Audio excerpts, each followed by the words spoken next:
Get out of your own way, not learning from your mistakes is today's title.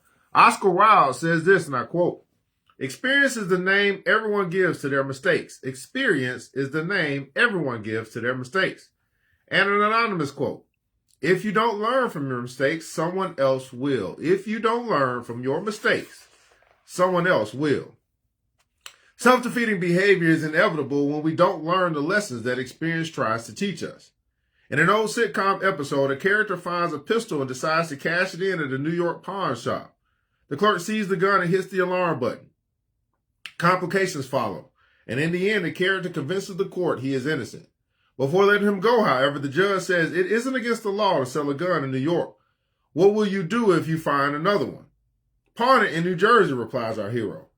That's an example of learning the wrong lesson from a mistake. Perhaps the most common wrong lesson we derive from mistakes is to conclude that we should avoid similar situations in the future rather than learn how to handle them differently. While sometimes appropriate, "I won't try that again" or "I'll never go there again" is usually as a way to spare yourself the pain of having to reconsider your actions. Taken to extremes, avoidance can even turn into phobia, triggering anxiety every time you are in a situation that resembles the original trauma. I once treated a young prosecuting attorney who was deeply depressed because she had blown her first trial. Eager to score a knockout, she worked extraordinarily long hours in preparation, depriving herself of sleep and sustenance. After pulling an all-nighter, she buzzed into the courtroom and delivered a brilliant opening statement, only to be stunned by the tactics of a wily defense attorney. Nervous and sleep-deprived, she lost her composure, stammering incoherently and fumbling in her briefcase for materials she could not find. The judge declared a mistrial.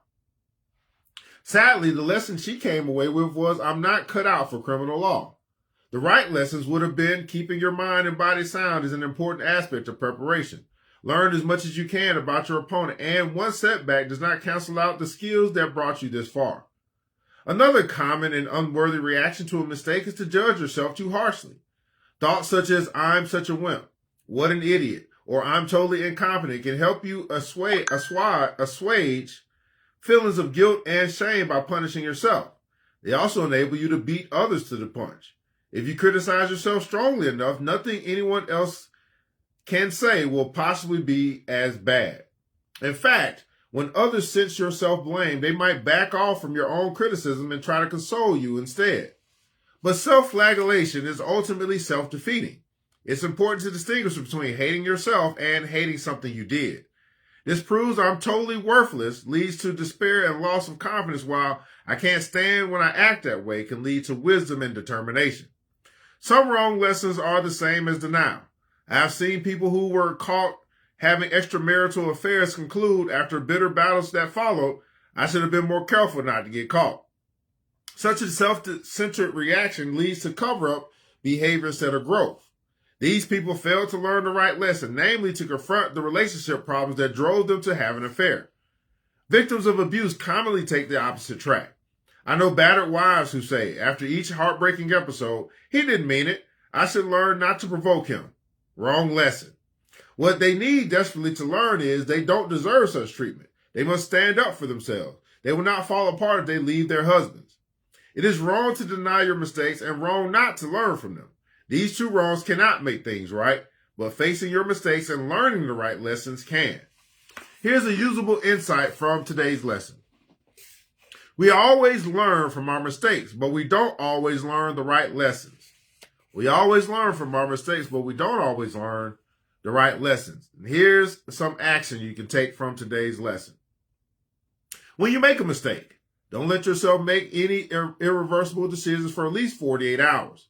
Screwing up makes us feel as if something in the mind has fallen apart. In our rush to repair it, we grasp at an easy source of relief rather than evaluate our motives and actions. The 48-hour rule provides a grace period in which to figure out the right lesson. Ask yourself if you might be avoiding the real lesson because you rather have immediate gratification. The truth is too hard to face. It will require you to change. You need to blame someone else. Allow yourself to hate the mistakes you've made, but not to hate yourself. And think back to similar situations in the past. Did you make the same mistake then? If not, what did you do differently? If so, what did you tell yourself you would do if you had to do it over again? These memories might help you learn the right lesson. So that's our time here today from not learning from your mistakes. And I want you to make sure that you get out of your own way. Some quick tips to help you overcome self-defeating behavior.